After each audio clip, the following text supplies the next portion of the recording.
If you're just starting to learn to sail, then you're going to be required to learn the figure 8 knot. In this video, we're going to go over how to practice and tie the figure 8 knot, and we're also going to go over some troubleshooting of common problems people have when tying this knot. Additionally, we're also going to go over a knot that's a superior knot to the figure 8 knot, but also serves the same purpose, and in my opinion is actually easier to tie. Now, figure 8 knots are stopper knots. Their goal is to put a knot in the line so that won't get pulled out when it's getting pulled under a large load in the case of sailing by wind or something. I would argue that the best way to practice is actually to tie the knot with it stopping something. So in this case right here, because we're indoors and we don't have boat gear, I have a piece of wood with a hole in it, and this will be our example stopper. You can use anything really, but try to make it not larger than the diameter of your rope very much. A quick and easy thing you could use instead of a piece of wood with a hole in it would be, say, your keychains. Okay, so to tie the figure 8 knot, we'll start it by creating a loop back in our rope. All we're going to do is we're going to take this rope and twist it twice in the direction of the open end. So the open end's on the top right here, so we're going to spin it once, twice. Now we take the open end through the hoop and pull it tight. That's the figure 8 knot. And as you can see, we have a nice figure 8 style design right here. All right, let's do it again. I'm a strong proponent of muscle memory here, so we have a realistic solution where we're running through something, and you should tie this knot at least a dozen times. Probably, really, you need to tie it close to 100 times to get this muscle memory really in nice and easy. So twist the line twice in the direction.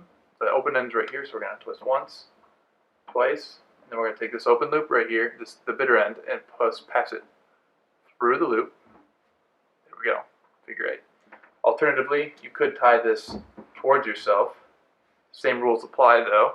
If the bitter end is on the bottom right here, then we're going to twist towards that. So 1, 2, and then just go through the loop. There you go, figure 8 yet again. And lastly, so once you start to become comfortable with tying this knot, you'll actually figure out that you can speed it up quite a lot by doing the 2 twists with a roll of your hand. I'd say don't practice this initially. I practice it the normal way, 1, 2, quite a number of times until you start to feel comfortable with it and start to understand what it's supposed to look like. Once you've done that, you can do the 2 twists with your hand and then through. Okay? Now, one note, let's show how the stopper knot works really quickly. Let's get some more line here. And this is actually a good bit of advice. You don't want to tie the stopper knot right near the end of your line. Many times this is used in your jib sheets so they don't escape up front when they are the slack jib sheet. With the jib flapping around up front, it can take your line away from you. Usually there's a small block that the rope runs through, and then it's attached to the sail up here, and you would tie the knot on the far end of the block. But you don't want to have a short tail, because if it does get away from you, you want to really be able to get a good grip on it. So I would say that you should at least have a foot, maybe more, past your stopper knot of the jib sheet. So pull some extra rope in here, and just like before, twist it twice, run this through.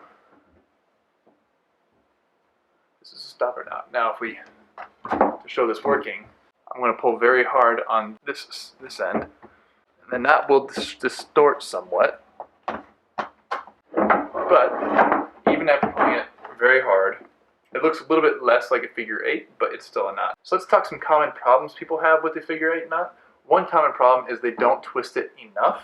And what happens when you do that, you just get a normal overhand knot right here. It's not a very interesting knot. This knot will work as a stopper knot, but the problem is if it gets really tied down tight, as I'm sure you are aware, this knot can get almost impossible to untie. Some people will think that they've twisted twice, but in reality they twisted the wrong way. So you're always supposed to twist towards the open line here, but if you twist the wrong way, away from it, then go through the loop, really what you have is just a normal overhand knot, not a figure 8. That's really the most common problem. Every now and then you'll have somebody who does the twisty technique like I was showing, and they get too many turns in the knot, and then it's also not a figure 8 knot. This is a little bit less frequent, but too many turns, it just turns into a mess. So the right way to do it is 2 turns, through, figure 8 knot. ASA 101 requires that you learn that knot. And that knot is commonly used for jib sheets. The figure 8 knot is not the best stopper knot to use. There have been people who have said that their figure 8 knot has come undone while sailing. If their jib sheet is flapping around a lot, the knot can slowly walk itself off the end of the rope. A superior knot is the double overhand knot. Now the double overhand knot, conveniently enough, is exactly how its name describes it. So you're just going to take the line here with the bitter end running away, and all you're going to do is run it over your hand twice. So with the line running down my arm, we go over once, twice, and with the bitter end, we go through here. And then this tie is tight, nice and easy, and this is the double overhand knot. Let's tie it one more time. I like this knot also because it's easy to open. Once it gets really tight, you can take these two loops right here and just pry them apart.